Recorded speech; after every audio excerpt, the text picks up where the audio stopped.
there might be some political theater that's going to play out between now and next week. So I wouldn't give my Republican colleagues too much credit if they raise concerns today. That might all be pre-scripted.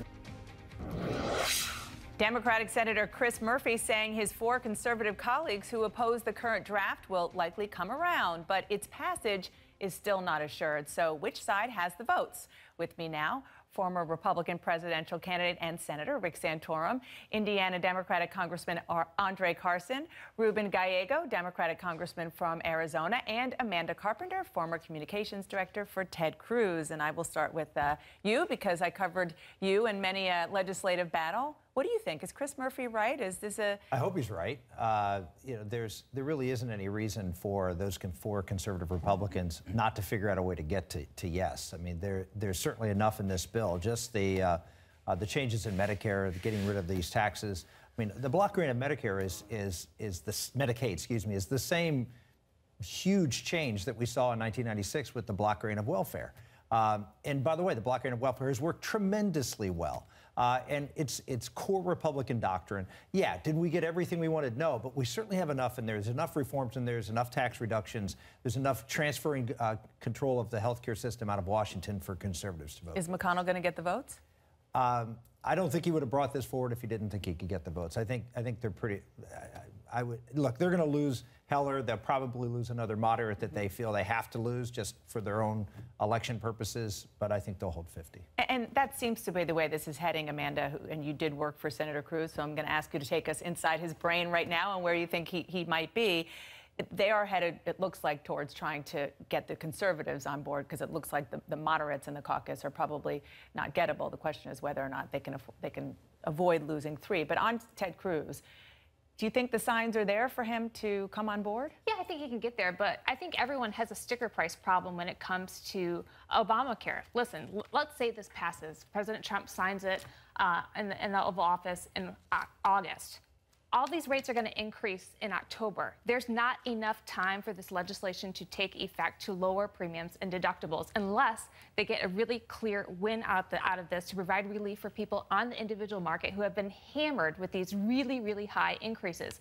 If Ted Cruz can get something like that out of it, so we can go home to constituents and say, because of this, your premiums are going down, sure, he can get there. But right now, that does not exist in this repeal bill, which is not a repeal, because it does keep all the Medicaid expansions and all the subsidies. Congressman, from the Democratic side, you know, she has a point that there are some problems with Obamacare. I know that you all say you want to fix it and not repeal it. But when you look at the Senate bill... It's not leaner, it's meaner. I mean, millions of Americans will lose coverage. Deductibles will go up, co-pays will go up. If my Republican buddies were smart, they would take this off the table and do the work that needs to be done and invest in the economy, talk about education, talk about infrastructure, things that the American people are concerned about. They're putting their caucus in jeopardy for 2018. And the president actually used the word mean on camera today. Did he hand you a political gift by saying so? Well, absolutely. And I've worked on Medicaid expansion at the state legislature in Arizona. And that helped us get many people off the streets and into treatment programs that are really important, especially if you believe in opioid treatment. Number 2, there's a lot of people that depend on Medicaid expansion for nursing care, a population that also votes and their family members that votes. This type of cap that will happen over time, they will stop Medicaid expansion over time, and then also cut the amount that is contributed to and sticking it to only consumer price index will end up kicking off thousands and thousands of people every year off Medicaid. And that is going to be mean-spirited by any definition. I want to go back, Senator, to what Amanda said. She made a point just on the raw politics of this, that let's just say that this passes the Senate, there's a compromise with the House, and the president actually signs a form of this bill. Is there a political danger, as Amanda was saying, that in the short term, people are not going to see a difference? Well, in fact, it could get worse, and Republicans are going to now be the ones who are going to get blamed. They do fund the stabilization fund, which is going to be a big deal. I mean, you've seen all of the insurance companies come forward and say, look, our rates are going up much higher because we don't know whether this money is going to be there or not. And the Senate bill does provide that money. So there will be, contrary to what Amanda said, there will be a short-term help in premiums. Now, it comes from the federal government giving the insurance companies more money. It's not a structural reform. In fact, there's a lot of things that are left off the table that conservatives would like to see, I think the American public like to see, to actually do something to reduce rates. But we can't get that passed in this bill. But in the short term, there will be some help here, and I think it'll be enough for political cover purposes. All right, so let's talk about the Democratic Party and what happened this week, the fourth special election congressional loss. But obviously, it's not just that. It's that Republicans have had control of the House and the Senate for several years. Republicans now have control of the White House. I want you to listen to what Congressman Tim Ryan told Don Lemon earlier this week. You think Nancy Pelosi is more toxic than Donald Trump? You know what? The honest answer is, in some areas of the country, yes, she is. That's the honest answer. Tim Ryan is my good friend. He's my real friend, not a political friend. He's a fellow Midwesterner. Listen, Nancy Pelosi is a phenomenal leader. Has everything been perfect? No. She's created vice chair positions for folks like Hakeem Jeffries, David Cicilline, Sherry Bustos. You know, she is formidable. Since she's been in leadership, she's raised over $500 million for the party. She's been more inclusive. Who would have thought that she would have listened to me and put a Muslim on the Intelligence Committee? She's visionary.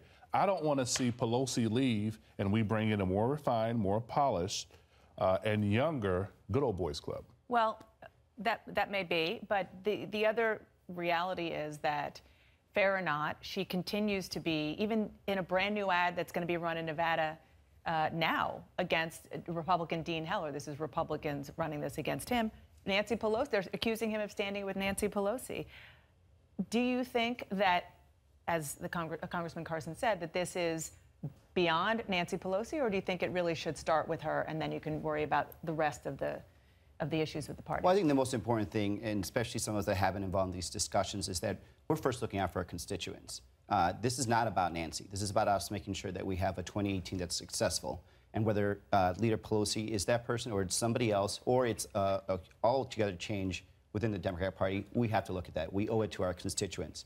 You know, and she has done great things. She has been a great legislator. She has passed the Affordable Health Care Act. In terms of funding, what we've seen so far, actually, is there's been a massive change in terms of fundraising. We've seen the money that's come in, even in Georgia 6, was not because of leadership. It's because individual Democrats want to see victories. So what do you want to see? Do you want a new leader? I want to have an open discussion and see what our options are. What we saw last time, because of our push, is the reason we have vice chair positions, the reason we have the reforms that have occurred at the DCCC was because we challenged leadership. And until we see leadership actually stepping up and telling us what the plan is for 2018, we're going to continue to pushing forward, because right now we don't see that plan. And again, this is not about Leader Pelosi. This is about our constituents, making sure that we have a winning chance. Thank you. Thank you all. Appreciate you coming in this morning.